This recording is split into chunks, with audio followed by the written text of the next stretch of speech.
Yeah, Dr. James, everything okay? I'm actually having problems sharing the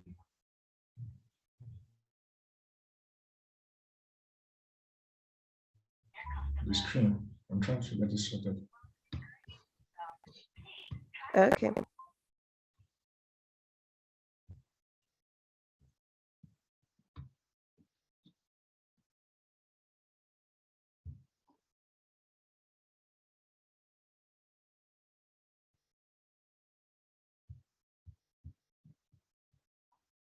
Or maybe you should send it to me. Let me see if I can help you with that.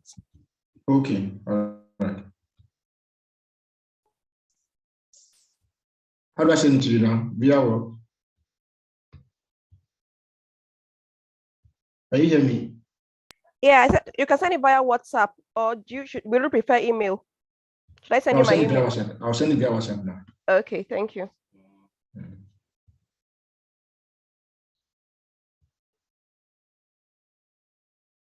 Okay, send your email to me too on WhatsApp. So I'll send it both ways. Do you hear me? Yeah, I heard you. Okay. Please, sorry, I'm sorry for the delay, everyone. Please, we're trying to get the issue sorted out. My sincere apologies, please.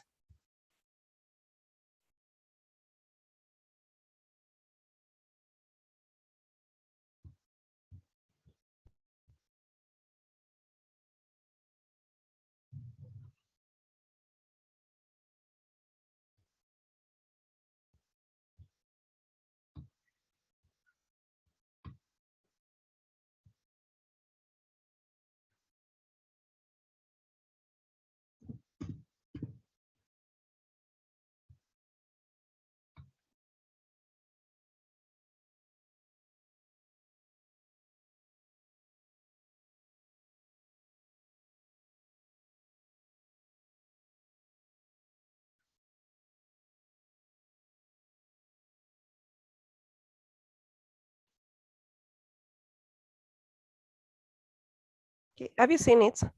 Yes, I have. I'm sending it now. Okay.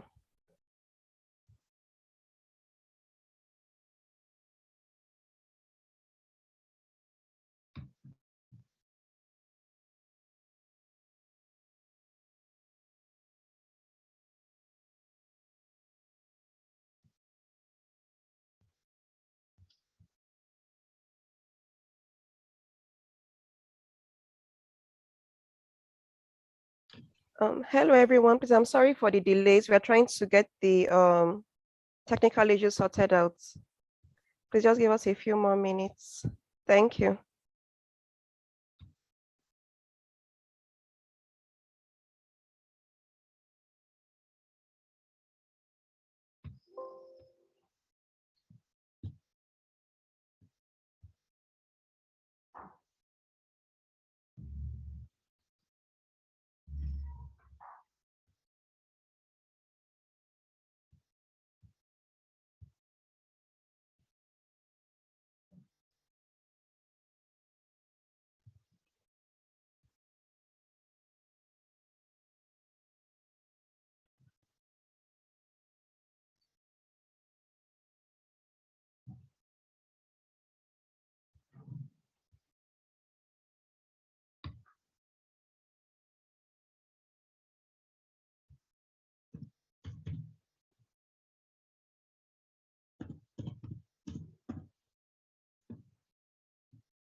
Okay, so it's in your email now.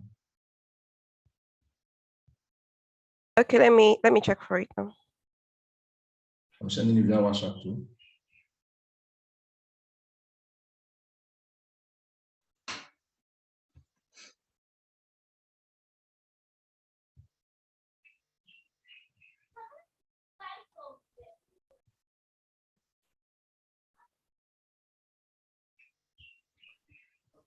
Dr. James, it's not in my email. It's not in your email? No, it's not.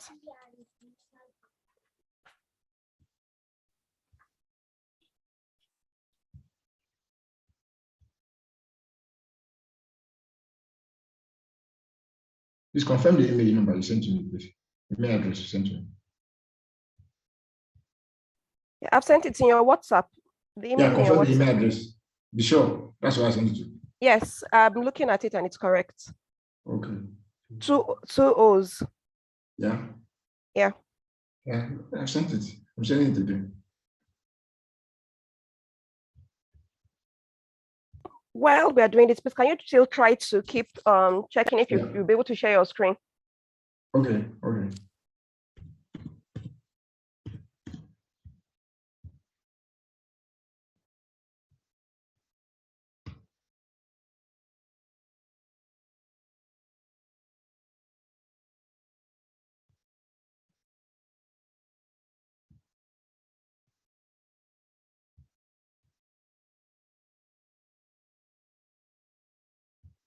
It's also in your WhatsApp too.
Okay. Can you go ahead?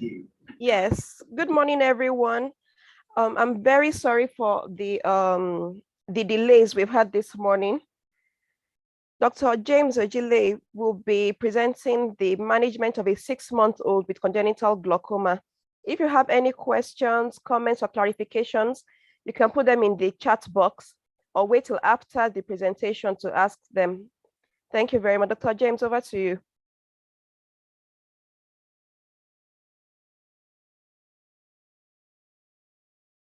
Dr. James. Sorry, hello, can anyone hear me? Yes, we can hear you. Okay, thank you. I can hear you. Thank you, ma'am.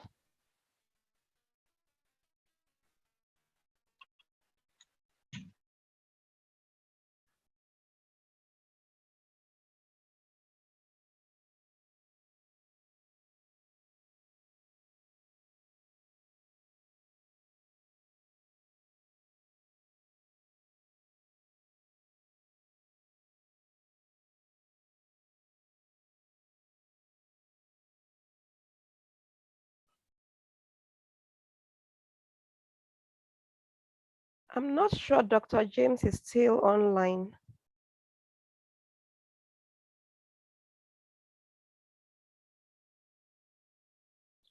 Okay. Dr. James. Yes. Okay, please. You can start, please. Thank you very much for the assistance.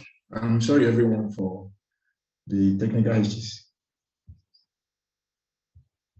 This morning, I'll be answering this question: management of a 6-month-old with congenital glaucoma.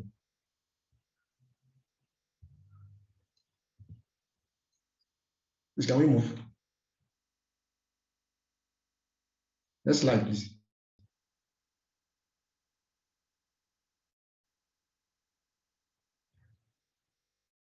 Please go back to outline. Now, for the purpose of this gathering this morning, I will be answering the question using this outline. I want to give an introduction into glaucoma in childhood, epidemiology of childhood glaucoma, classification of the pediatric glaucomas, the pathophysiological mechanism of childhood glaucoma, and having given this brief my discussion, I'll proceed to answering the question, which is the management of a 6-month-old with congenital glaucoma. I will conclude and give my reference. Next slide, please. As an introduction, glaucoma is a multifactorial progressive neurodegenerative disorder with characteristic acquired death of the retinal ganglion cells and loss of their axons, as well as atrophy of the optic nerve. It's typified by the pale cup disc and characteristic visual field defect. The raised intraocular pressure is an important risk factor.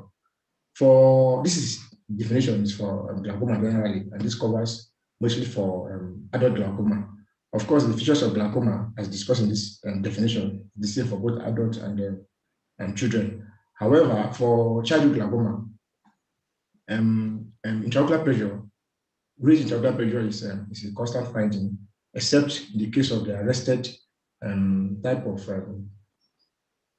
primary congenital glaucoma, which we'll find out very soon. Otherwise, we expect the intraocular pressure to be raised as an important sign in childhood glaucoma, unlike in adult glaucomas, where you may have glaucomas with normal intraocular pressure.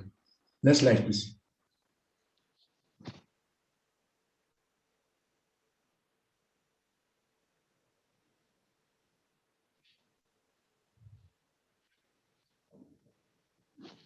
Yeah, so please go back.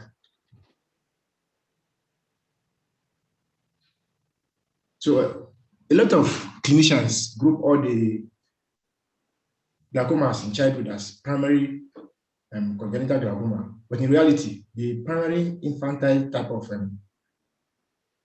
congenital glaucoma is rare, and it represents a specific developmental defect of the anterior chamber, and it's exceedingly rare. Nonetheless, most of us in our clinical practice, while we see our patients and we see that they have congenital glaucoma, most of the times they exhibit features of the secondary glaucomas in all the age groups that we see in the clinic. Next slide, please.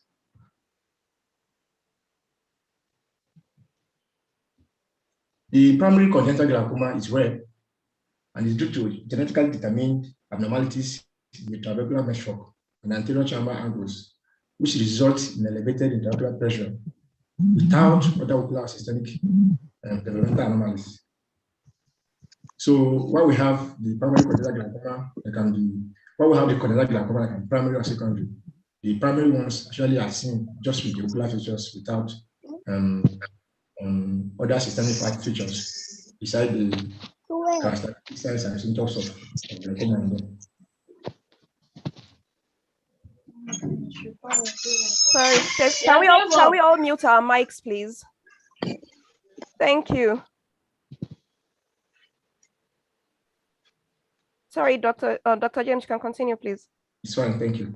There are different terms that have been used to describe this congenital glaucoma entity, including trabecular dysgenesis, gonio dysgenesis, and primary infantile glaucoma. However, following the conclusion of the 2013 International Classification of Childhood Glaucomas, the term primary congenital glaucoma was adopted to be used for all these entities. So what we use now is primary congenital glaucoma, which replaces the trabecular dysgenesis, gonio dysgenesis, and primary infantile glaucoma. So that term, primary congenital glaucoma, covers or encompasses all of these terms.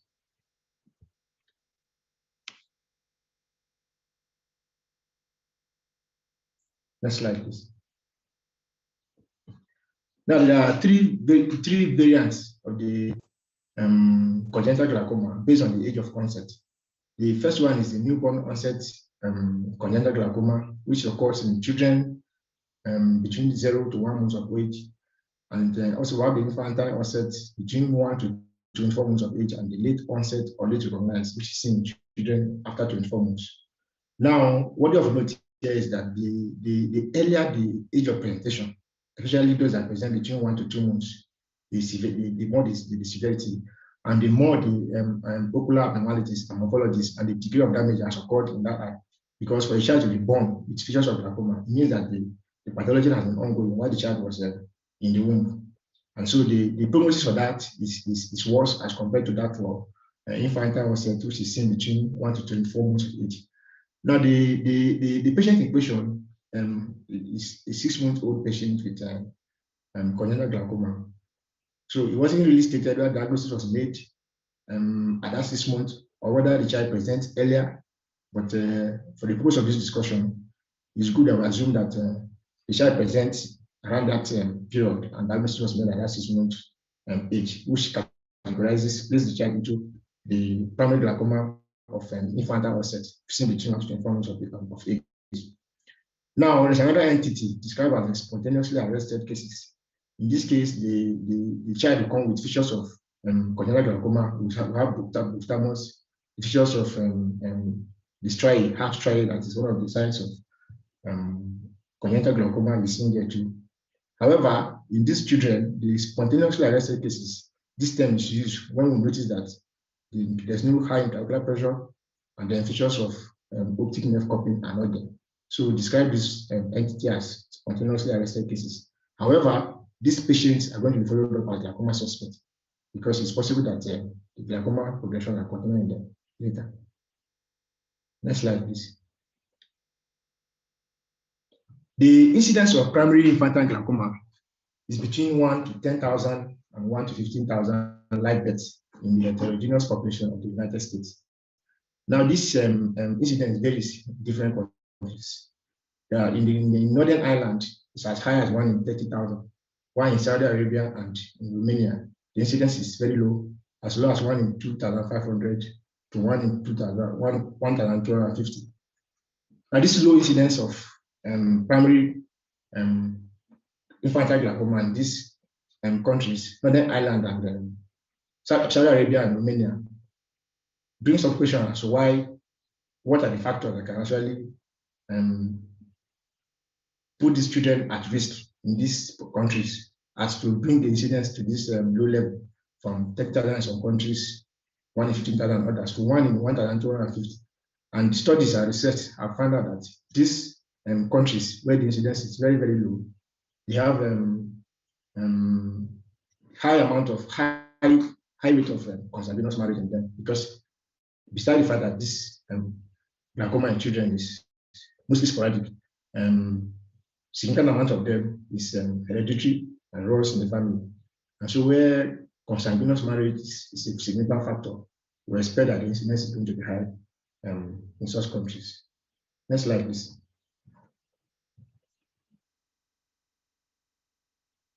So most of the studies that have tried to establish whether primary glaucoma, congenital glaucoma is seen more in boys and in girls, most of the studies, about 65% of them, have found that the incidence is more in males compared to females. However, there are other studies that have indicated that the incidence is more. Studies in Japan, as for example, have indicated the incidence will be more in females compared to males. But generally, most of the studies that have been done have indicated males more than females in terms of the sexual preponderance. This incidence varies with ethnicity, and like I mentioned earlier, consanguinity greatly increases the risk. Now, for a child who presents with primary congenital glaucoma, without any family chance, 2% chance of having a child that also will come down with primary congenital glaucoma. Next slide, please.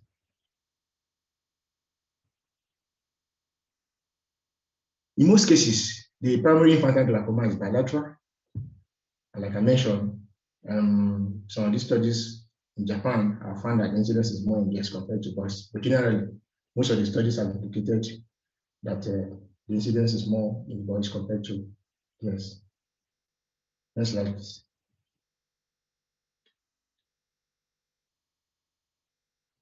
So like I mentioned earlier, the varied incidence among different populations suggests a strong genetic component to the disease. Mostly, about 90% of these cases of primary congenital glaucoma they are sporadic. However, in the remaining 10%, there appears to be a very strong familial component, which penetrance to not 100%, but varies between 40 to 100% in those that have this familial component.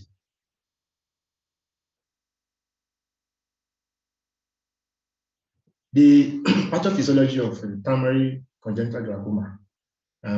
Although it's uncertain, the angle of a newborn, we are aware that differs from that of the adult. Usually for a newborn infant, the features that differ them from that of the adult is especially in the anterior chamber angle. Apart from the fact that the eyes are smaller at that age, is the fact that the trabecular meshwork is less pigmented compared to what is seen in adult. And also, if you look at the anterior chamber angle, the iris root, iris processes in there. Normally, though it inserts posteriorly in those that do not have glaucoma, but the Schwab line and the scleral spore are less distinguished as compared to that in adult. Now, for those next slide, please. For those that have this congenital glaucoma, when you compare them to their anterior chamber angle, that of the adult, you find that beside the fact that the newborn infant has a less pigmented trabecular meshwork, a less well-defined scleral spore and Schwab line, in those that have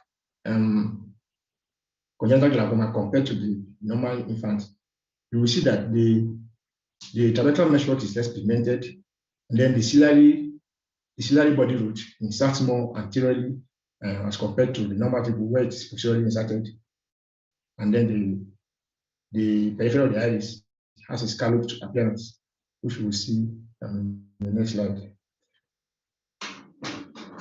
A lot of genes have been implicated. You know, the Human Genomic Organization, that's the Google classification, has classified the genetic components of childhood glaucoma into the GLC3 categories. Now, there's GLC3, the GLC3 categories, which is for glaucoma. The 3C specifically is for congenital glaucoma. So we have GLC3 A, B, C, D. About 4 genes, actually 4 genes locally have been isolated. However, 2 of them have been mostly more researched and have more significant impact in development of childhood glaucoma. Specifically, the GSC3A, that is the cytochrome P450, specifically the cytochrome P450 sulfamine 1 polypeptide 1 family. Normally, the cytochrome P450 helps in development of the normal development of the anterior chamber angle. However, when there is a mutation, there's accumulation of the mutant and substrate within the anterior chamber. And so that affects the normal development of the anterior chamber angle and impedes the flow of aqueous from the anterior chamber angle, whereby pressure builds up in these children and manifests most of the signs and symptoms that we see in children with congenital glaucoma. Also, the angiopoietin 1 enzyme, please move to the next slide, is also another important enzyme that's implicated. We wanted to know that why the cytochrome P450 enzyme is inherited via the autosomal recessive, the angiopoietin 1 is inherited via the autosomal dominant pathway. And so both of them are actually implicated in the development of congenital glaucoma. Next slide, please. So this is what I did. Okay. Dr. Yedun, can you turn off the live script? I think it's obstructing people's view. Can you hear me? Yeah, I can hear you. People are saying that it's turn off the. It's not even showing on mine. You can just press the click on the X to close it, so it doesn't show on your screen. What I did, it's not showing on mine. Right, people, I think it's showing on a lot of people's own. Okay. No, just continue. We'll sort it out. Thank you. All right. So, like I mentioned, this is the diagram of the normal infant anterior chamber angle. If you look at the anterior chamber angle, you see that the periphery of the iris process is less pigmented, you know, and then although this is inserting posterior compared to the next line I want to see, but the outline of the Schwartz line and also the outline of the scleral spore is not well delineated, and so it's difficult to distinguish between these structures in the normal infant. For an infant that has congenital glaucoma, next slide, please.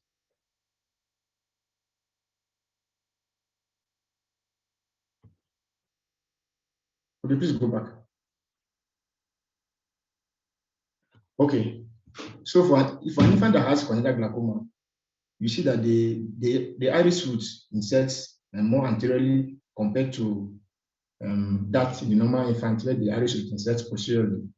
And then Bakan has described something what they call Bakan's membrane that seems to be a transparent membrane that covers the anterior chamber angle and prevents visualization of this anterior, like a thin membrane that prevents visualization of this anterior chamber angle. So beside the fact that the iris root inserts more anteriorly than posteriorly, and the fact that the periphery of the iris is more hypoplastic, so to say, and less pigmented, and there's less distinction between the Schwartz line and the scleral spore in these children. The thin membrane that seems to cover the angle described by the Bakan membrane is yet to be elucidated through electron and light microscopy, despite several attempts by most researchers to find this Bakan membrane. Although Bakan described it, but others are yet to identify the difference despite several efforts to do so.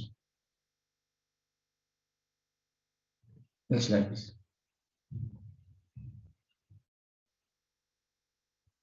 Next slide, please.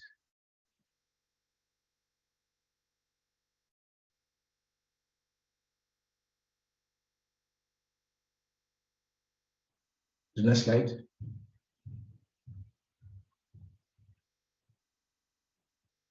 I've described this. Next slide, please.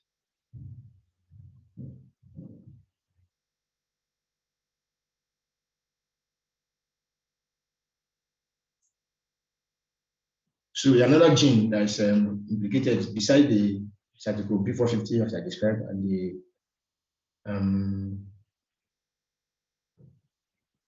the angiopoietin gene is also the latent transforming growth factor beta binding protein, which is also, this one is also inherited via the autosomal dominant pathway.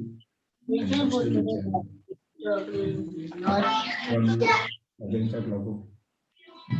you say shut up, my mouth. Please, can we all stay muted? Thank you.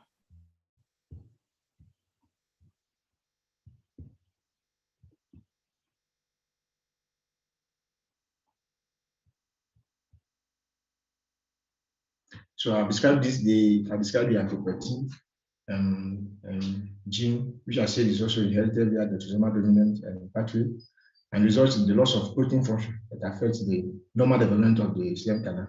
And so mutation of this angiopoietin gene can lead to formation of primary congenital glaucoma too. Next slide, please.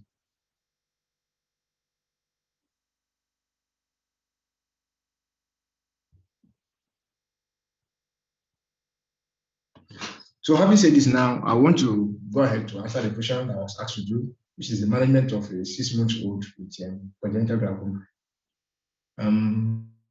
Management, of course, will begin with history.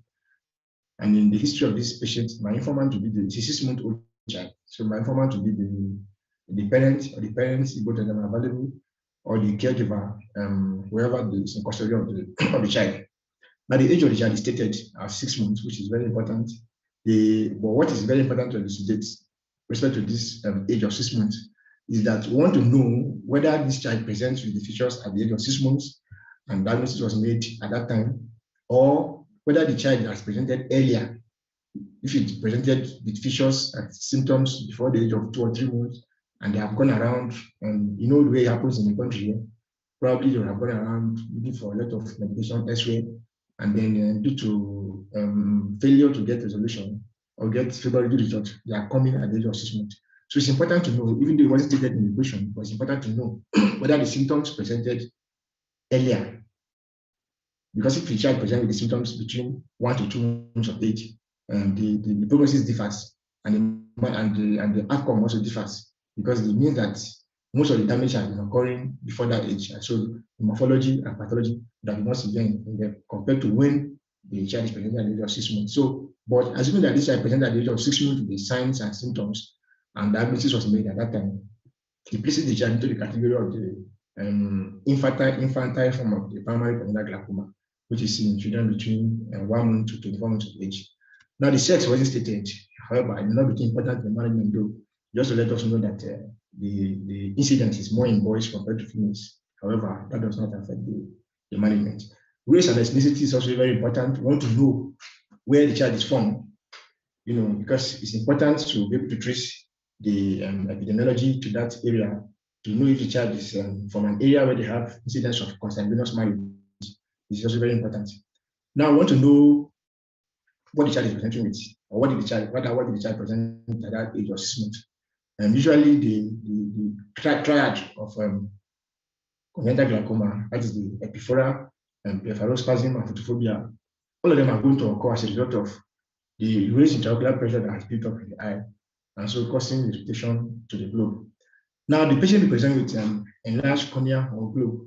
Of course, we know that the coat of the eye in the newborn is elastic, and so because of the buildup of the intraocular pressure in the eye, the cornea is going to get enlarged, and the globe is also going to get enlarged. So that may prompt the parents to bring the child to the hospital.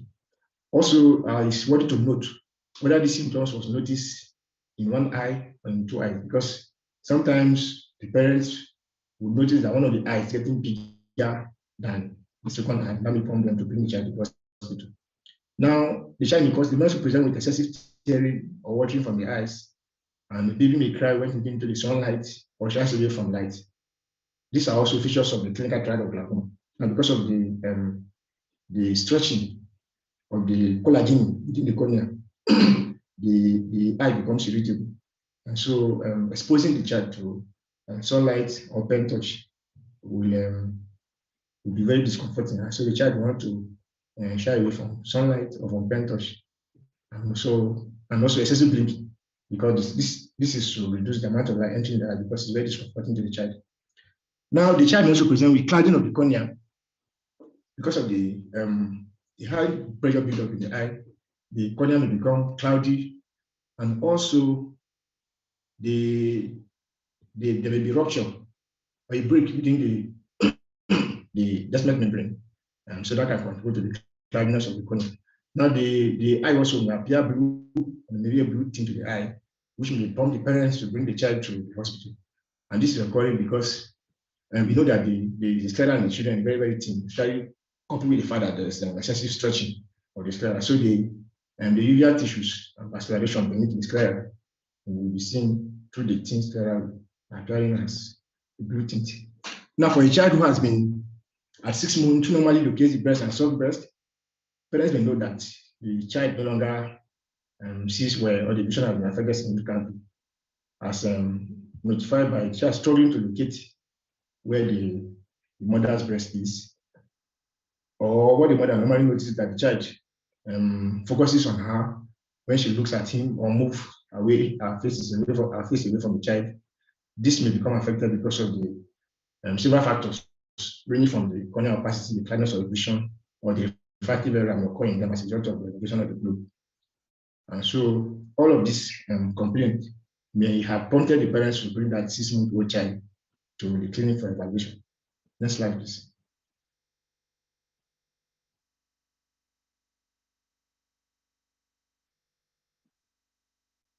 Dr. Edu.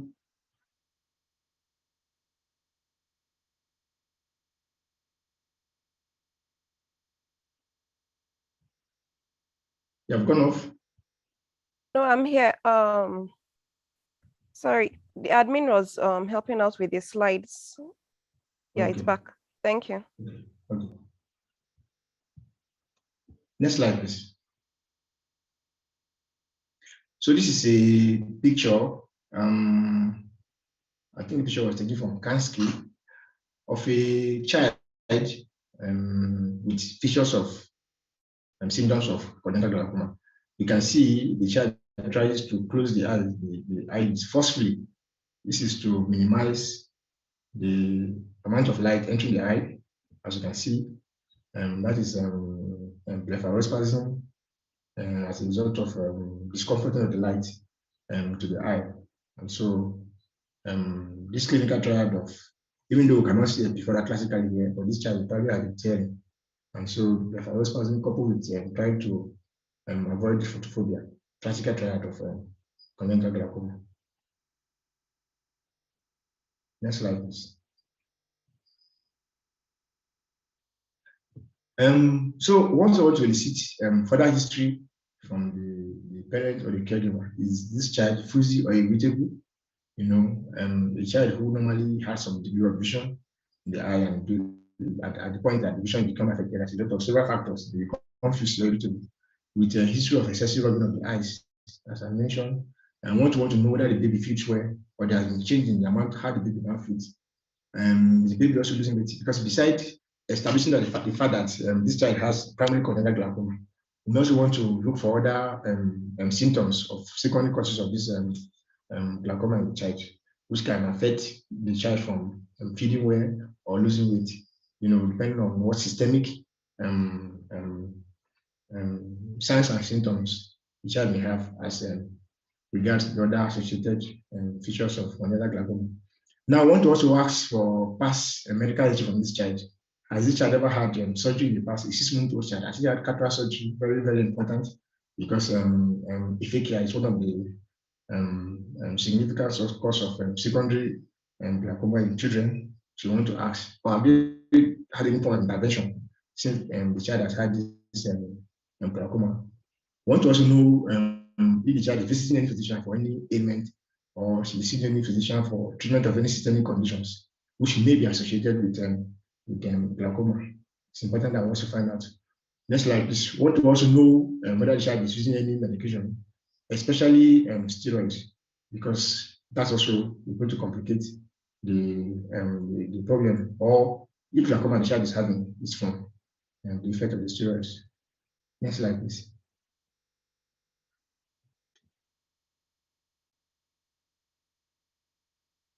So we want to find out, like I mentioned earlier, for a child coming down with primary congenital glaucoma, the chance that this child will have another baby with congenital glaucoma is about 2%. So we want to know if there's history of congenital glaucoma in their family, because, and I want to also know if there is history of congenital glaucoma in their family, at what age was the period diagnosis made in the other siblings, and what was the outcome or the treatment that will guide us as to what to expect from management of this index 6-month-old child. So the issue of consanguineous marriage is very important. I also find out in family history, because consanguinity has been strongly implicated as one of the factors that are responsible for the low incidence of primary congenital glaucoma, as we saw in Saudi Arabia and in Romania. Of course, in our country too, we know that there are areas of the country where consanguineous marriages are very common. And so it's important that we find out if the child is from such an area. We want to counsel the parents too, because the chance that they may have other children with the congenital glaucoma is also there. So we want to now counsel them and screen them, and if possible, and facilities permit, when the parents they are pregnant again, we want to go ahead to screen them for congenital glaucoma. Next slide, please.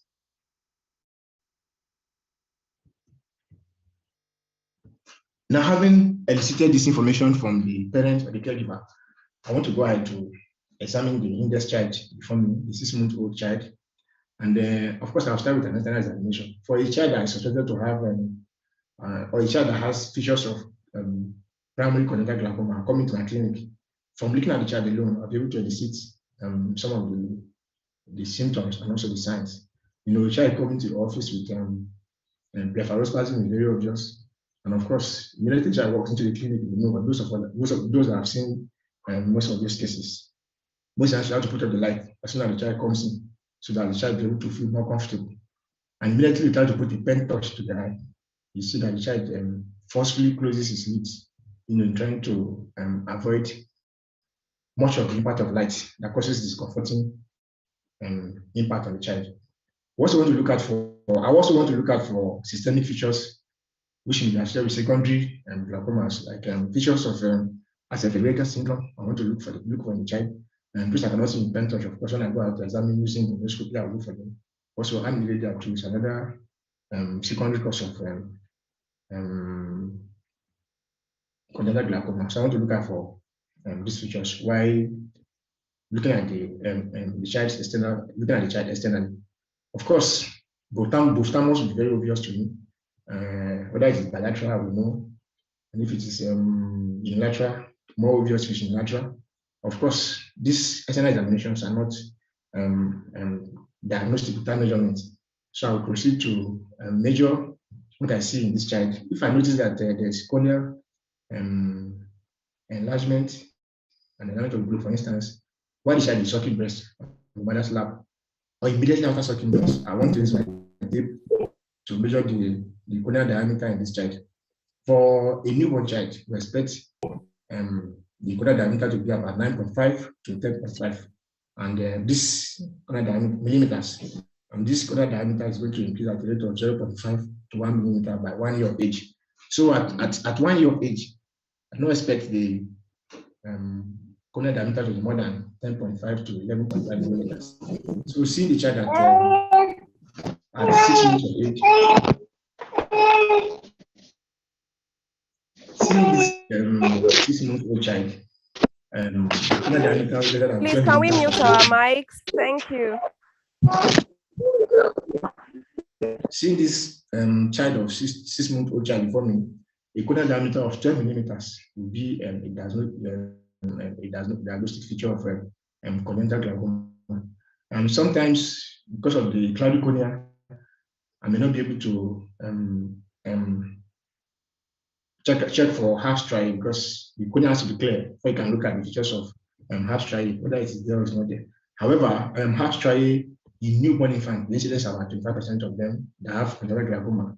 And children diagnosed with glaucoma at the age of 6 months, the incidence of half striae is about 60% in them. So this child coming to me at the age of 6 months with congenital glaucoma, I would expect to find half striae. It may not be there, but the chances are likely that the child may have half striae depending on the duration the glaucoma has been there. Next slide, please. So we want to, having done that, I want to assess the vision in this child before me. Of course, it's a preverbal child, so visual assessment in them may not be very accurate, but the aim is to look at the visual behavior and see if I can elicit whether the child is blind or the child has some is visually alert. Now, this is important because for a child that has unilateral congenital glaucoma, I want to know also if I will know by eliciting preference, in one of the eyes as compared to that when the normal eye is occluded, there will be strong objection by the child to my occlusion, and that tells that is a better eye that I've occluded. It gives me an idea. I want to know if there's fixation behavior in this child, actually using my face with the mother's face, which the child is familiar with. Usually, we expect that the child has 6 months to be able to fixate the mother's eye and follow the mother's eye movement. If that is there, it means that the child is visually alert.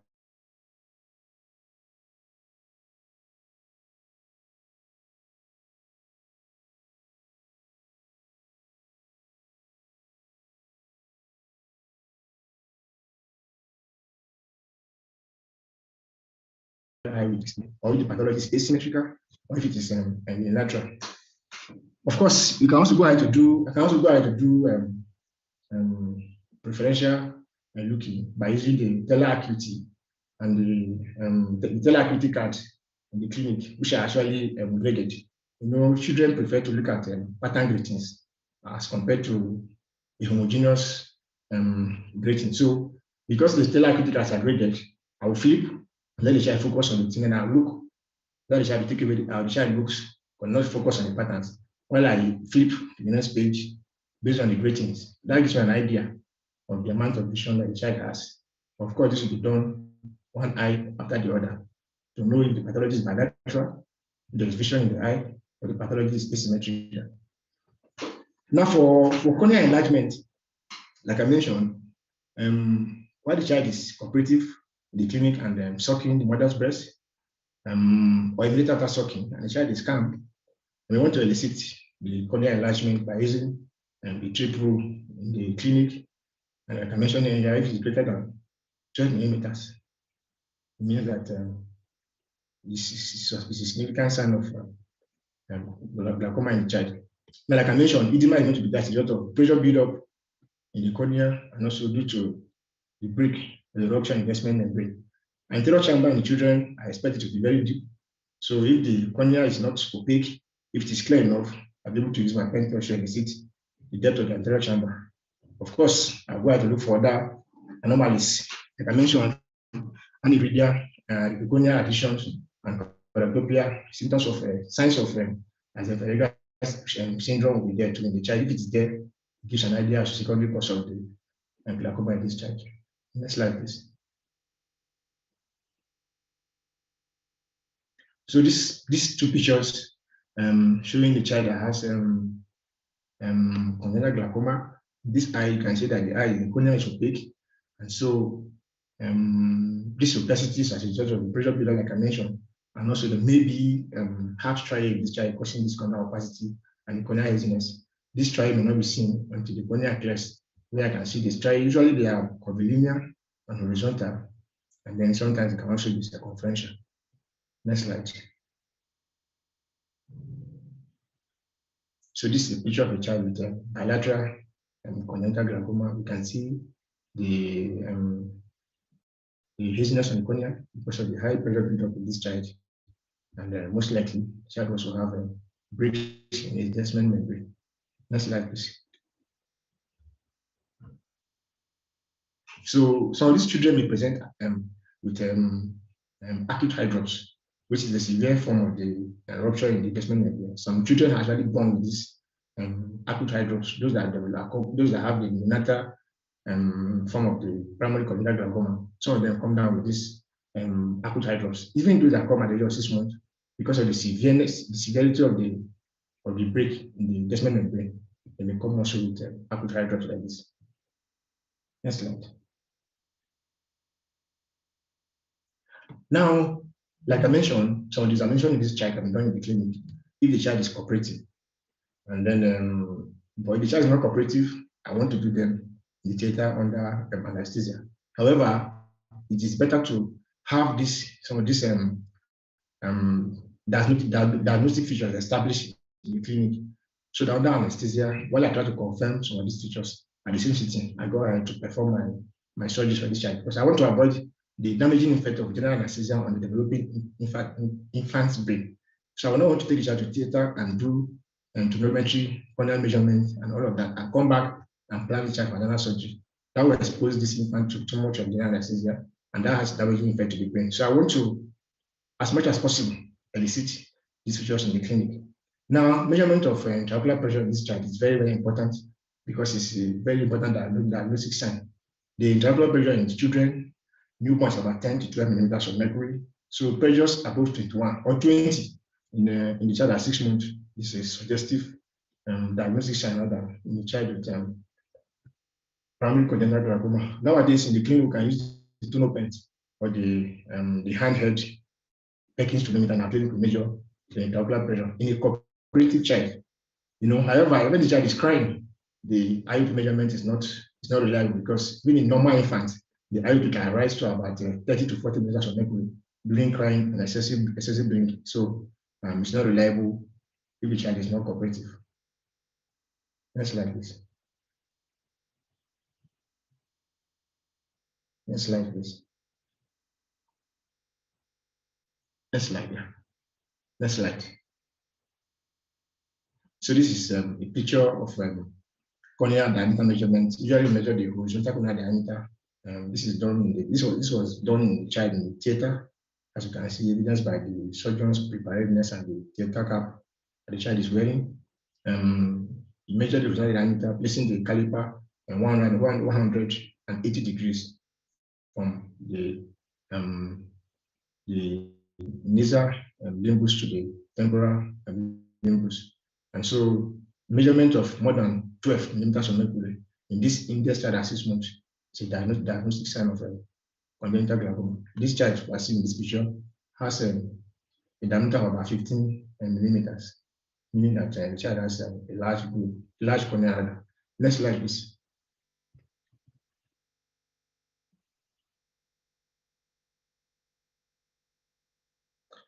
So I discussed gonioscopy earlier, But this is comparing the normal infant anterior chamber with the infant with the anterior chamber of the infant with congenital glaucoma.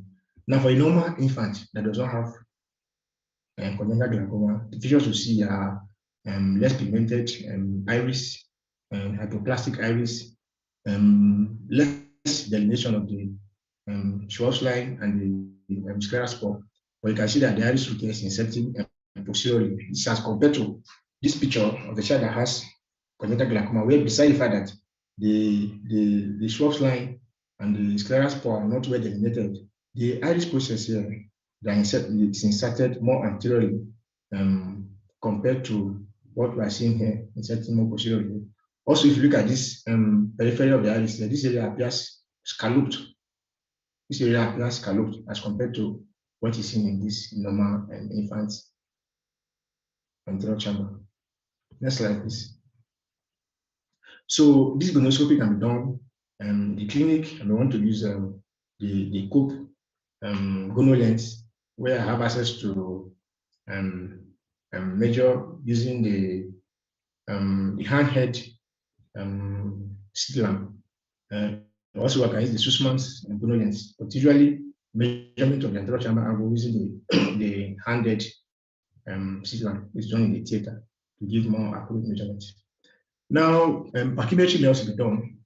However, the role of pachymetry in diagnosis of this 6-month-old child with congenital glaucoma is not very, very clear.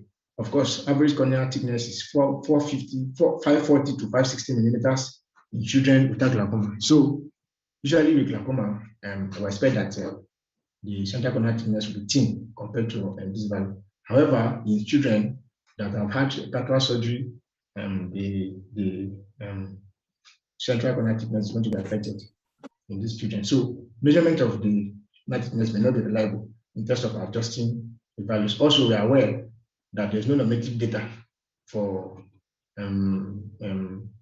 this pachymetry in children, unlike what we have in the adults. So, can measure, but the implication may not be very, very clear in this child.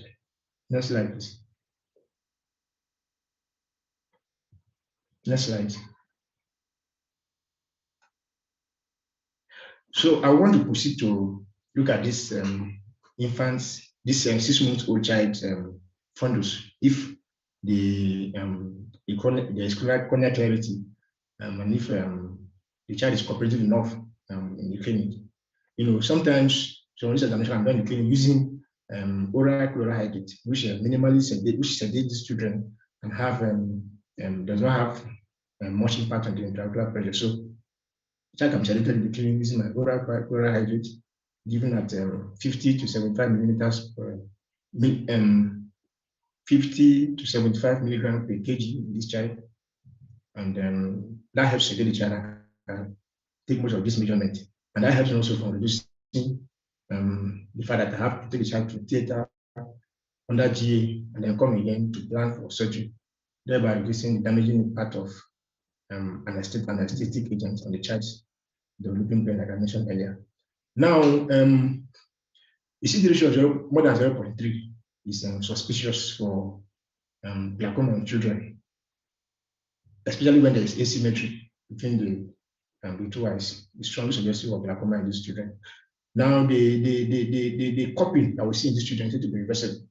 Now, this cupping, optic nerve cupping, that occurs as a result of build-up of intraocular pressure in them, occurs because of the fact that the optic canal stretches, and then the laminar cricosa, the posterior laminar cricosa, also bows, given that cupping. So when these pressures are controlled following our intervention in this child that has congenital glaucoma, the cupping is reversible. However, in severe cases where the retinal nerve fiber layers have been affected, this nerve fiber layer damage are irreversible. So we don't expect the ganglion cells to come back, to generate back. But the cupping is reversible, but damage to the ganglion cells are not reversible. Next slide, please. Next slide, please. So this picture For a child that has congenital glaucoma, you can see the cupping in this child here. This cupping was reversed about 6 months. These two pictures show 6 months following the intervention, surgical intervention that causes the reduction in the intraocular pressure in this child. And you see that here the cupping has completely reversed in this child. Next slide, please. Like I mentioned earlier, the management of this child, surgical management, we want to begin with dilated detailed examination under anesthesia. However, I would not want to take the child to theater and do an EUA and come back. So when I have this child planned for EUA at the same sitting, I want to go ahead to do my glaucoma surgery for this child, except otherwise. So because most of the literatures have revealed that general anesthetic agents have serious damaging impact on the developing infant's brain. So while we know that under anesthesia, this examination can be measured more accurately and more comfortable, in as much as possible, we should try and do them in the clinic before going to theater to confirm what we have found. And so while we're confirming at the same setting, I want to go ahead to do my angle surgeries for this child. Next slide, please.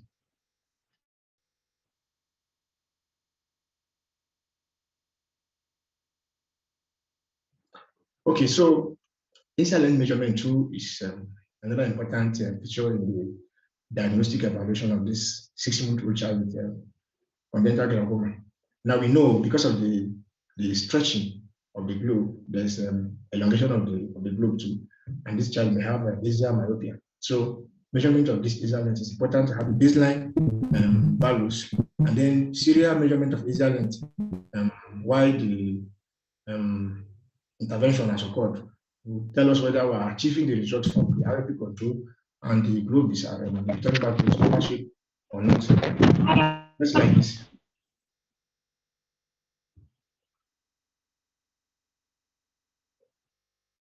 Next slide, please.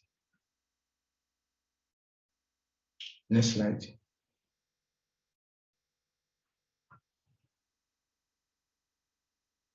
So making diagnosis of this child has to tie and marry everything like I mentioned, the history of this child and the examination findings. That will help us to make diagnosis of this child. Diagnosis, of course, is clinical.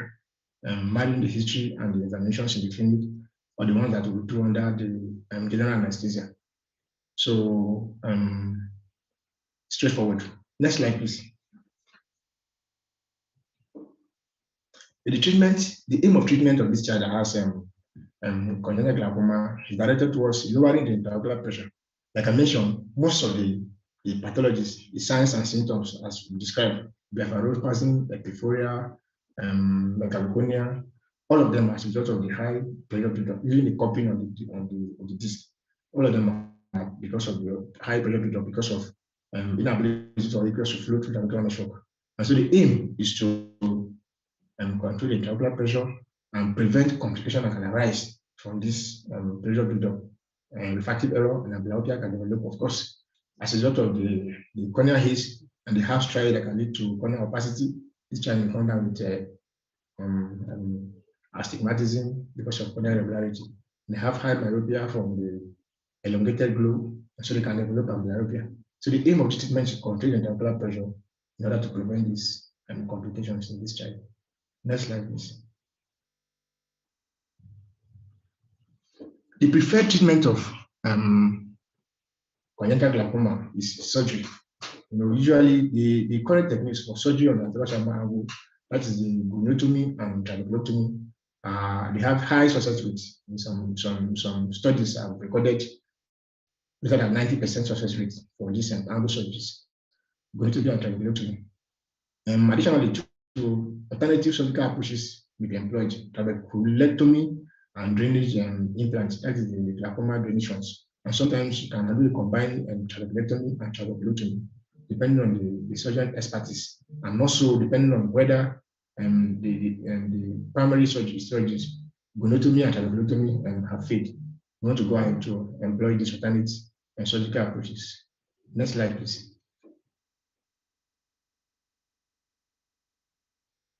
Of course, medical therapy is barely effective in these children. And sometimes we want to institute a medical therapy to help us bring the pressure down a little, and that will help to clear the haziness of the cornea, to give us a clear cornea, to help have our better visualization of the anterior chamber, to make it diagnosis.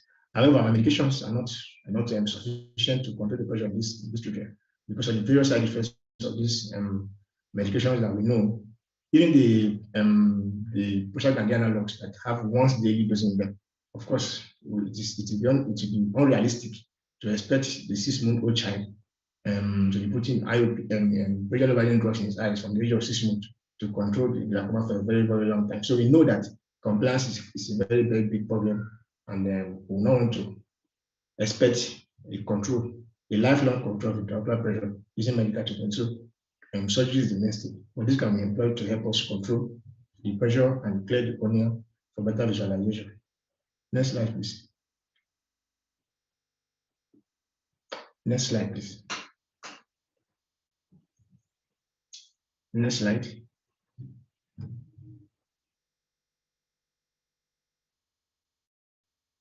Yeah, so the goniotomy and the trabeculectomy are the procedure of choice in these children, like I mentioned. Success rates in some series 90% or greater. And so a lot of studies have been done to look at the profile of goniotomy and trabeculectomy. I've not found any of them to be superior. And so for a surgeon that has expertise in both of them, the decision to do goniotomy and trabeculectomy is that of the surgeons. Next slide, please.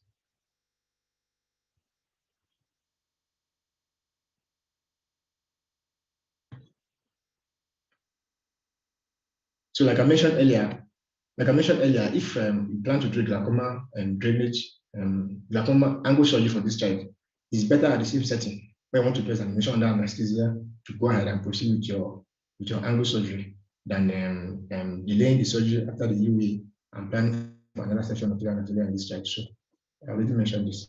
Next slide, please. So if a child has bilateral disease, bilateral congenital glaucoma, the standard practice is to do the angle surgery in both eyes at the same sitting. First of all, that helps to clear the cornea of this child and expose the both eyes for light stimulation and visual development, and also helps to reduce the impact of having to bring the child again for another anesthesia, reducing the damaging impact to the developing brain. Of course, if the surgery is going to be done, it's best that we don't dilate the eye because the iris helps to cover the lens. And so when the eye is dilated, it exposes the infant lens to trauma, and that can give them cataracts, which is a very common complication from the surgical procedures in this child. So it's best that the eyes are not dilated to prevent damage to the lens.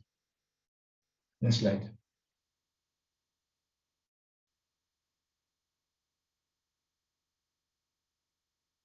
So like I mentioned, we want to do trabeculectomy or combine trabeculectomy and trabeculotomy for this child.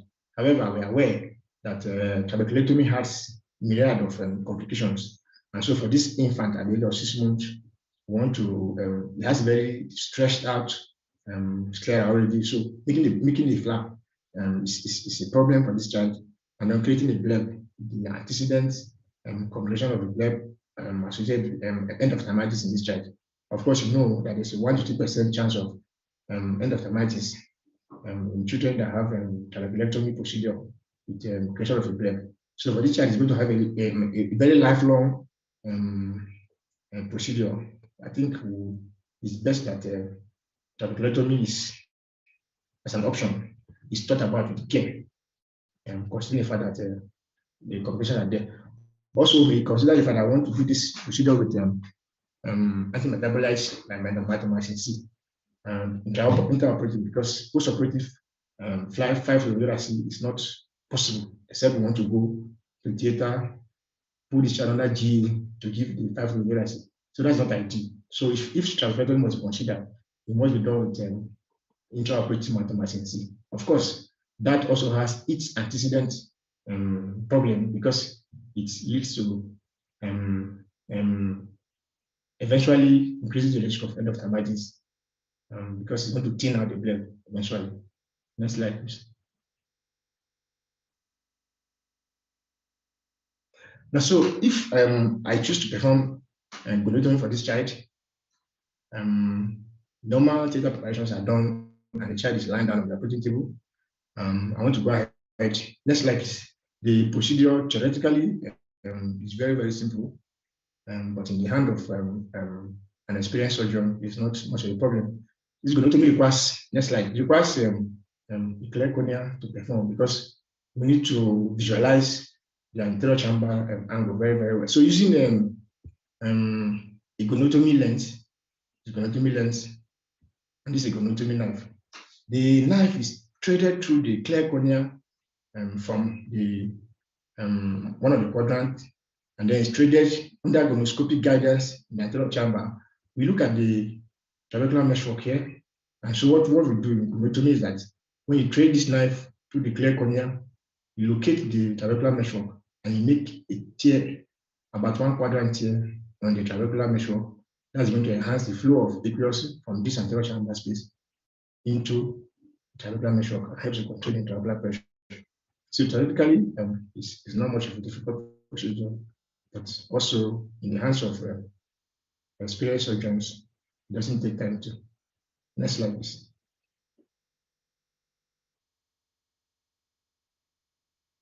So I'm used to do trabeculotomy, like I mentioned, depending on my expertise. I can choose any of them. No one is more superior to the other. Next slide, please. Now in trabeculotomy, the next slide, please. The procedure is begins with the creation of a superficial scleral flap, just like next slide, please. Just like we do in next slide, just like we do in trabeculectomy. Next slide. Usually, superficial scleral flap is created as the first procedure, of course, having done your conjunctival furniture fashion. And so we locate the ischemic canal by creating a radial incision here. This is the goniotomy, this is the goniotome, the trabeculotome rather. And so you see that the trabeculotome has two arms. This is the first arm, and the one threading in the second arm. So we make a radial incision on the deeper scleral flap, and so we locate the ischemic canal, and we thread one of this arm of the trabeculotome about 90 degrees into the ischemic canal and rotate it into the anterior chamber, thereby making a tear, a 90-degree tear on the trabecular meshwork. And so this second arm of the trabeculotome is now inserted on this part of the ischemic canal, making it about 90 degrees, and then rotated again into the anterior chamber. That makes 180-degree tear on the trabecular meshwork. So enhances flow of aqueous from the anterior chamber into trabecular meshwork. Next slide, please. Now, if you don't have this sophisticated equipment like the trabeculotome, we may use the microcatheter, which is under light guidance, can be threaded into the ischemic canal about 360 degrees. And so when you hold the two arms of it, that's this arm and the one that will come out through this ischemic canal here, when you hold the two arms, you put them tightly together, and it makes a 360-degree cut in the trabecular meshwork. Again, if you don't have this microcatheter, we can use a 6O Prolene, which should be threaded into the ischemic canal 360 degrees, and the other arm will come out here, and we'll put them together and put them together to make a tear, 360-degree tear in the trabecular meshwork. That will now enhance the flow of aqueous from the anterior chamber into the trabecular meshwork. Next slide. So this is what I just described. So if you see, this is one of the arm of the trabeculotome threaded into the ischemic canal about 90 degrees here, and then it will now turn into the anterior chamber, making this 90-degree cut on the trabecular meshwork. The same thing is done on the other side. on this side. The same thing is done. This trabeculotomy is threaded towards this side here, and then it makes another 90-degree cut on the trabecular measure by rotating into the anterior chamber. That gives 180-degree tear on the trabecular measure, and so there's enhanced flow of aqueous from the anterior chamber, and that also give an excellent control for trabecular pressure. The goniotomy and the trabeculotomy give success rate about 90% or greater in most of the surgeries. So they are excellent angle surgeries for control of high pressure in children. Next slide, please.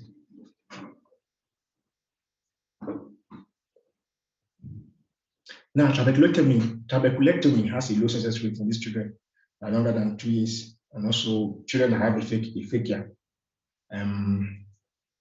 This failure rate, of course, they are high when the antimetabolite are used, but of course, like I mentioned earlier, we must consider significantly the risk of infection, especially those that can be caused by this mathematicity, because eventually it will thin out the blood.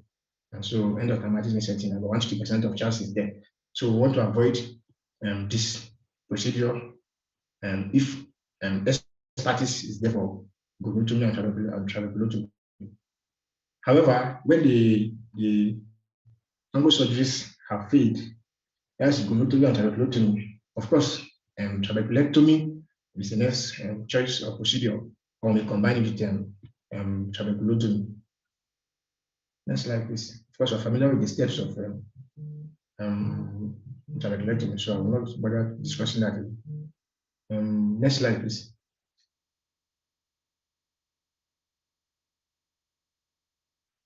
Like I mentioned, 1 to 2% chance of endophthalmitis from trabeculectomy in the long run. So another procedure is glaucoma drainage devices.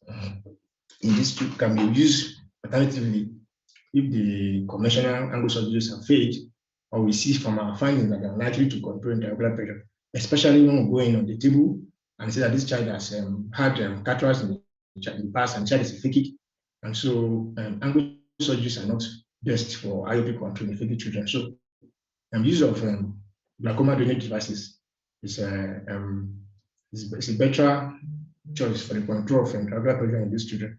Of course, studies have been done to look at the profile of the tube devices, the Ahmed, Mochino, and the Bivat, and these studies have found them to be excellent control of intraocular pressure, although not as compared to the angle surgeries, but for children that have indication, usually aphakic children, they are better alternatives in the control of the intraocular pressure.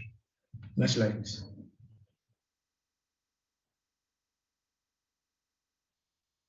Next slide. So this tube shown surgeries are not without their own complications. Eventually, the tube will be blocked and it will be eroded. Infection can set in through the site of the insertion. Cataracts from contact to the lens, motility problems with the tube. It can get becomes mobile and moves from where it was another place. It gets encapsulated, and eventually the intraocular pressure will rise, and then it can also cause pupil distortion, and pupil blood glaucoma can set in that instance. And so we want to be sure and be careful while carrying out this procedure in children, that we minimize the what can lead to all this complication in them. Eventually, there cannot be controlled because the tube is put in the eye, chance of erosion is there, chance of infection is there, and then the fact that the tube can become mobile can also cause cataract. That brings the child to come for another surgical experience with general anesthesia. So these tube surgeries have their own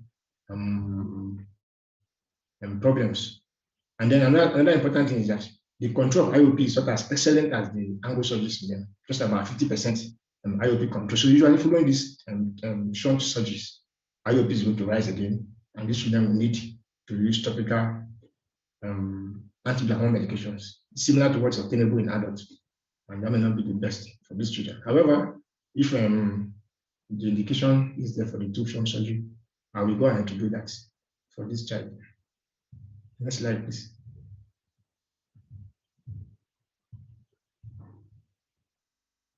So another alternative that we want to employ for this child is the cycloablative procedure, cycloablative procedure, cyclocryotherapy, or laser cyclophotocoagulation.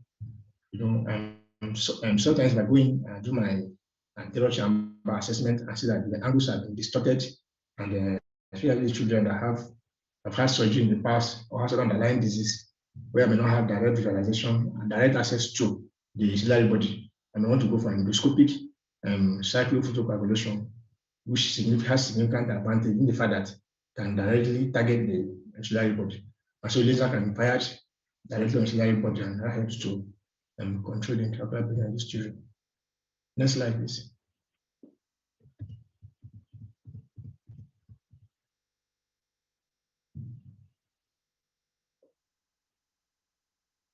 So now these procedures are very, very painful and it must be done under general anesthesia. However, when the procedure is done, the child will wake up from the anesthesia and the pain will continue because they're very, very painful. So usually, if I choose to go ahead with this cyclophotocoagulation and I want to give the child about 0.75% of the Privakin global injection, that helps to control the pain at least for the first 12 hours after the surgery. Next slide. Okay, I've been asked to quickly rush through the slide that Dr. Bature's data is about to finish. Okay, all right, so let me quickly move. Next slide, please. Next slide. Yeah, so these are the various means of surgical intervention for this 6-month-old child. Now, as a follow-up is very, very important for this child because the vision-threatening complications may occur at any time following the surgery, and also from the fact that the child might have had striae, corneal opacity that can put him at the risk of amblyopia. So follow up to look out for refractive error and amblyopia management in the child is very, very important. Of note also, we can also follow up to monitor whether the glaucoma is implant using a B scan. B scan done in the clinic. Next slide, please. So the prognosis for untreated primary congenital glaucoma is almost always ophthalmos and blindness if nothing is done except to intervene. And very few cases are going to have spontaneously arrested condition, in which case, like I mentioned earlier, they are tagged as glaucomatous suspect and followed up eventually. When the glaucoma is being managed, prognosis seems to depend on the age of onset. As I mentioned earlier, those that have the neonatal onset, the prognosis is not as good as those that have that of infantile onset. And so it depends on and which means that those that have a neonatal onset, the severity of the angle anomaly is more compared to those that have infantile onset that develop after birth. Next slide, please. Now, eyes with more severe angle anomalies tend to present earlier. That's what I just mentioned, than those with infantile onset. Interestingly, the angle surgery is most successful in patients presenting between 2 months and 1 year. That is the infantile onset in primary congenital glaucoma. And like I mentioned, success rate in them is about 90% following the intervention of the angle surgeries. Next slide. So this is the eventual outcome.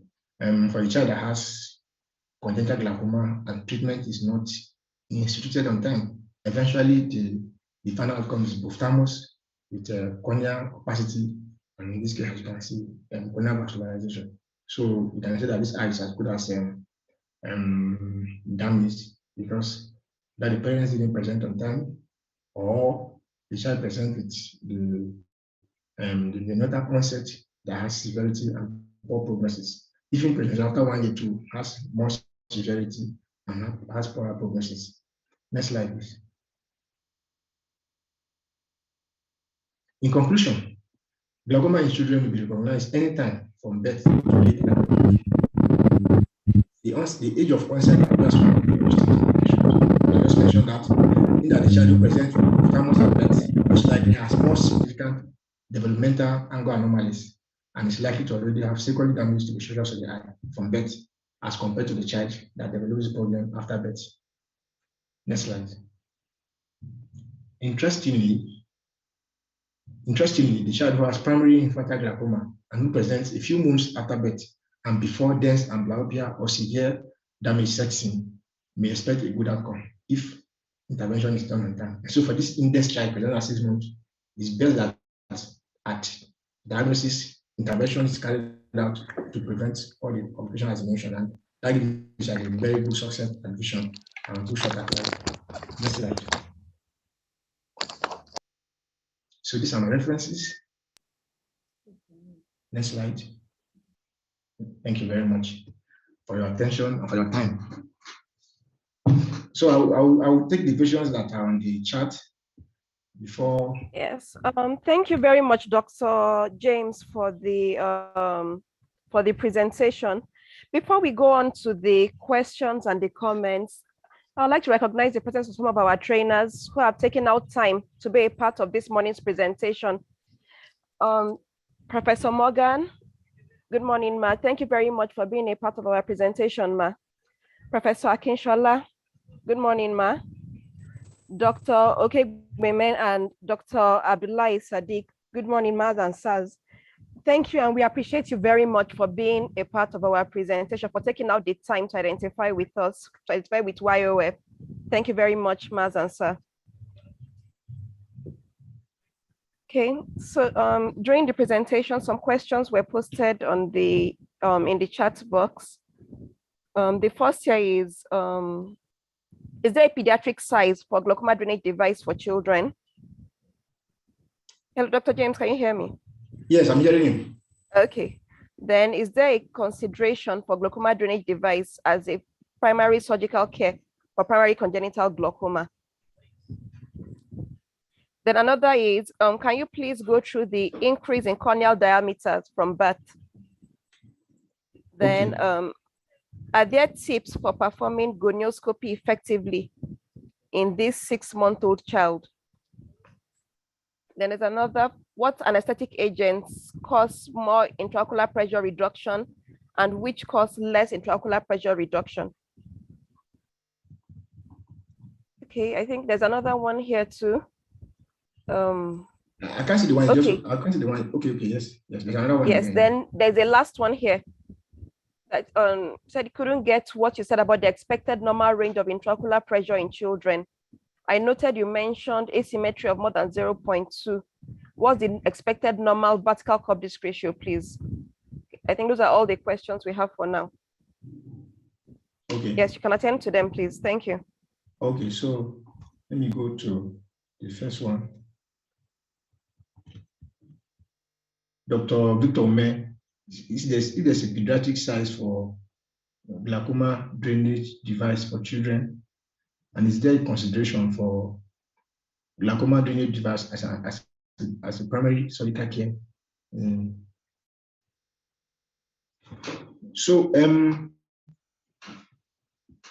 not aware if there's of course there should be pediatric adult size for this glaucoma drainage device. But for the second question you're asking about the consideration as a primary surgical care, I don't understand what you mean, but I had mentioned earlier that the glaucoma drainage device, if you're going to be using children, the indication has to be there. The major indication actually for use of this glaucoma drainage device in children is when we go into the when we do our gonioscopy and anterior segment examination findings, and we see that the especially for children who have aphakia, where there's a risk of angle closure in them, and we know that the angle surgeries will not help to control the intraocular pressure of these children. We may consider using the glaucoma drainage device as a primary surgical care in these children.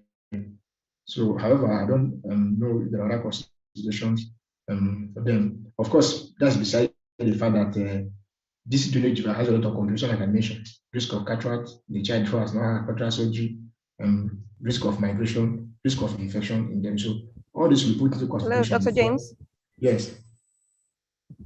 Can you hear me? Can you hear me, please?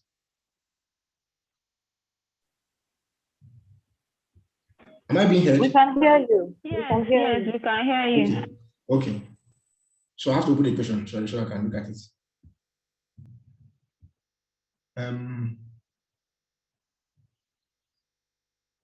Now, Dr. Valentina is asking if there are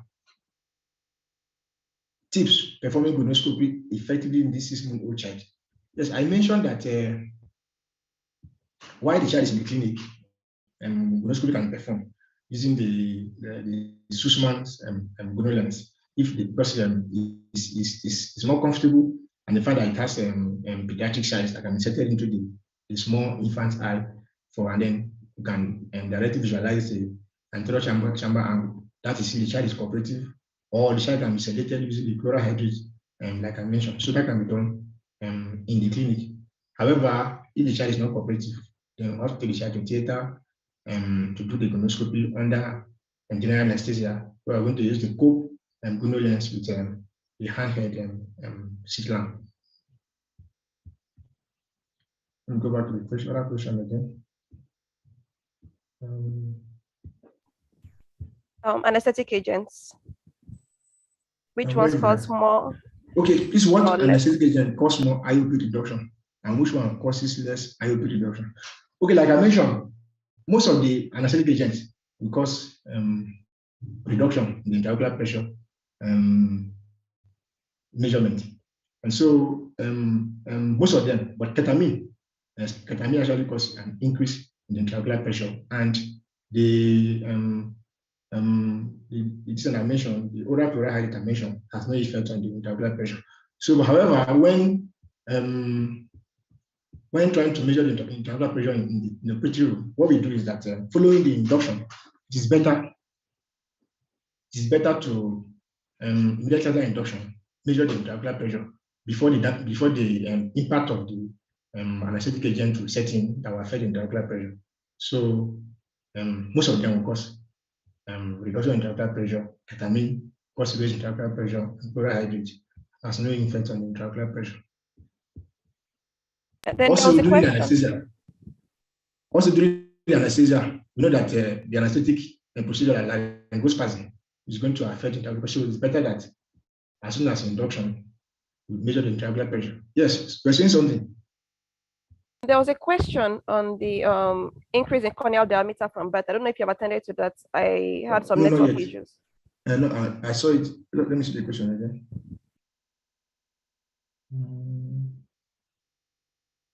The next question after the IOP is, I didn't get what you said about the expected normal range of IOP in children.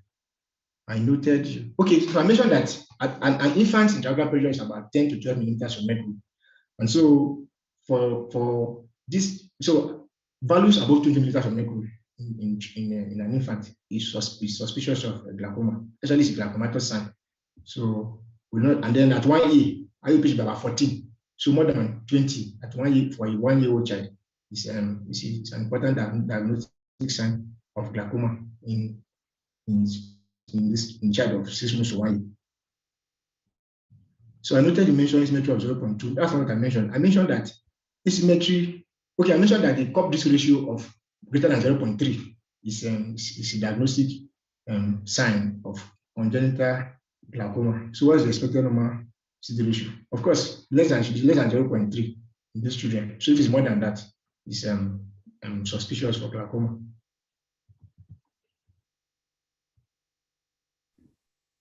Have you attended to the question on the corneal diameter from birth?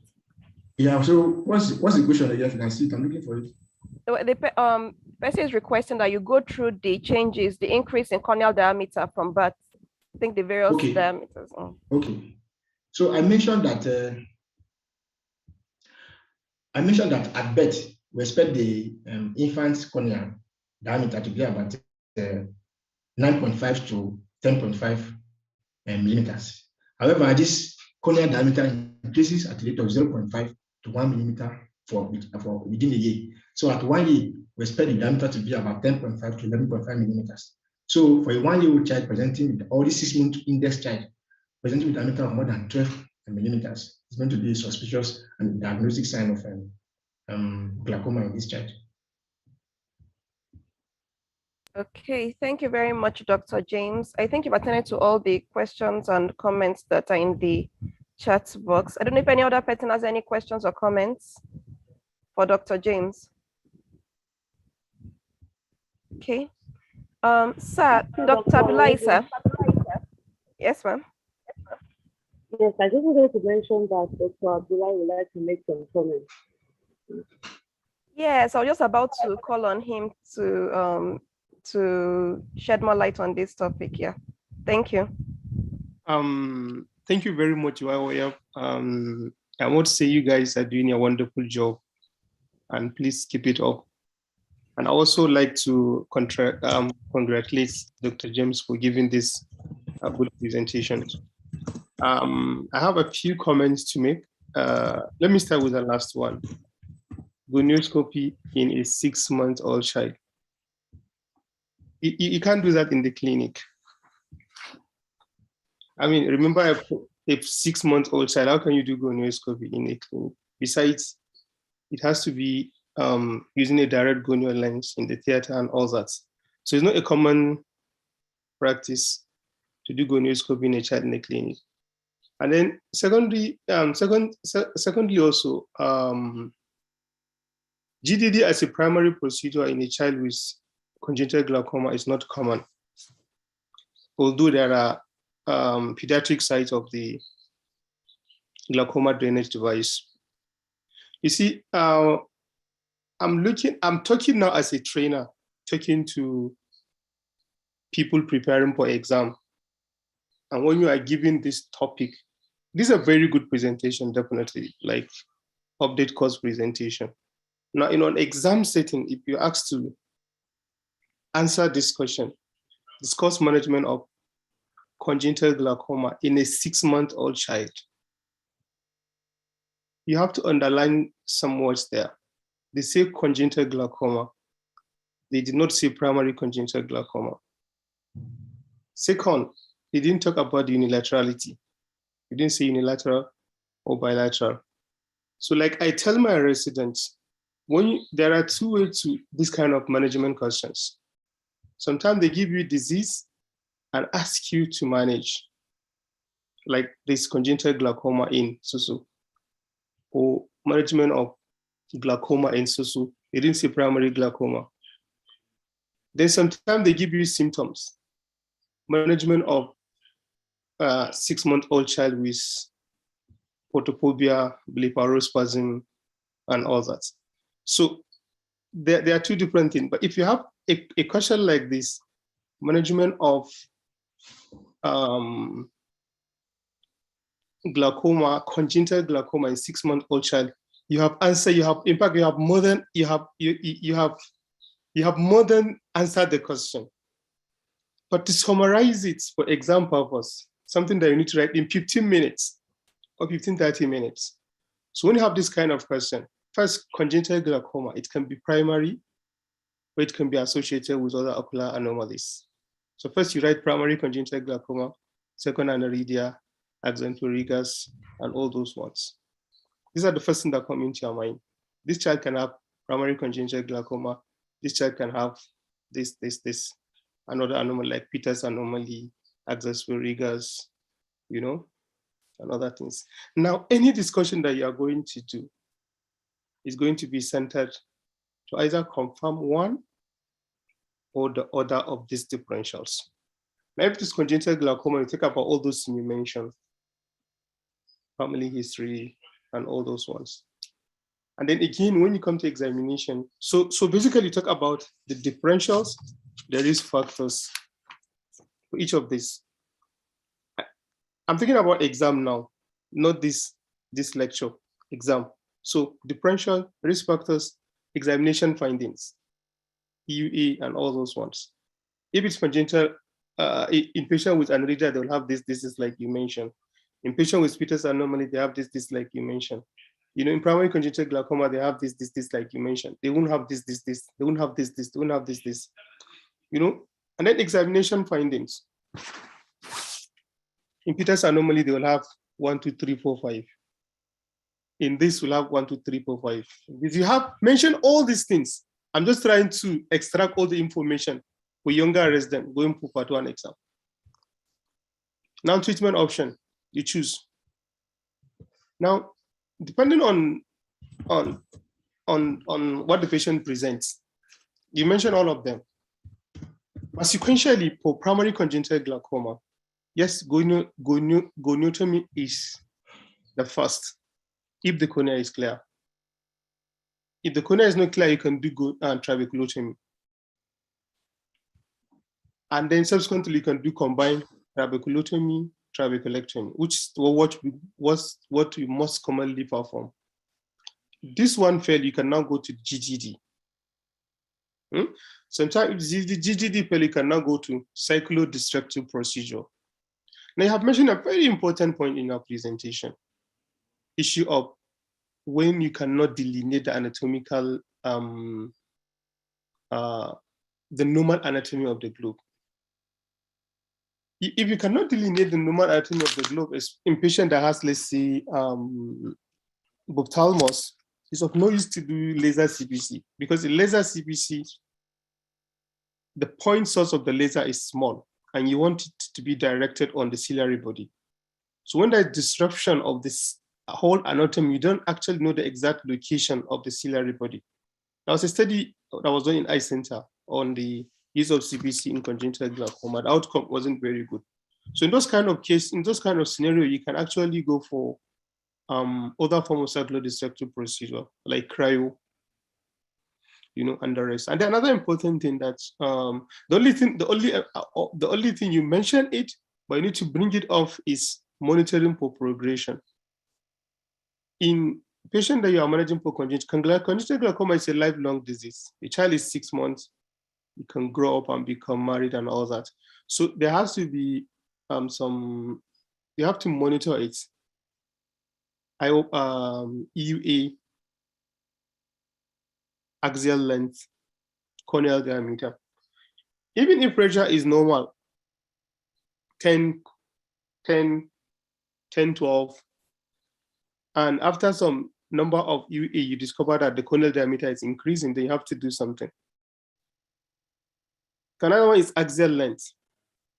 Although axial length at some time it stabilizes, but especially in the first 2-3 years, you need to monitor axial length to see how far it is moving. So these are the things that you need to be doing. Serial EUA, in which you check the corneal diameter, axial length, IOP, and this one. In Nigeria, the major problem we have, the patient present late. By the time they present, the cornea is already hazy. Very few cases you can actually able to do fundoscopy. But overall, Dr. James, I must say you have done justice to the topic, and you have really talked like a teacher, and I'm sure a lot of people have benefited from your presentation, including myself. So congratulations once more, and YOF, thank you also for giving me the opportunity to talk. Thank you very much, sir. Yeah. Thank you very much, sir. Thank you very much, sir. We are honored to have you here with us, and really appreciate you taking out time to further enlighten us on this topic. Thank you very much, sir. Thank you to all our teachers and trainers too. Thank you, Dr. James, for this presentation. I think now we're about to wrap up this session. Dr. Eze, YOF chair, please. I don't know if he's in the meeting. Okay, thank you for the opportunity to talk. Thank you for the opportunity to talk. Thank you, Dr. James, for this presentation. And to all our seniors who participated in this discussion, Dr. Sadiq, Chief Sadiq, thank you very much for the addition of always making out time for us. Our teacher, Professor Kinshola, Professor Morgan, Dr. Okebemen, we all appreciate you. Thank you for making out time to be with us. For all YF members who participated in this, we appreciate you too. Let's make it a date in a fortnight time. Thank you very much. Have a lovely day all. Thank you, moderator, too. I would not forget to mention the excellent job you've been doing. Have a great day. Thank you very much, sir. So once again, thank you, Dr. James. Really appreciate you. Thank you to all our trainers. Thank you to everyone who has taken out time to be part of this presentation. So the meeting has come to an end right now, and let us have a beautiful weekend, everyone. Thank you. Thank you, Thank Dr. you very Oyedo. much. Thank you, my mentors, my Thank teachers, you. my trainers. Thank you. Thank you, my colleagues, for all your input. Thank you very Yes, much. thank you. God bless. Well done. Well done. Thank you. Thank you, ma. Thank you, ma. Thank you, Ma. Thank you.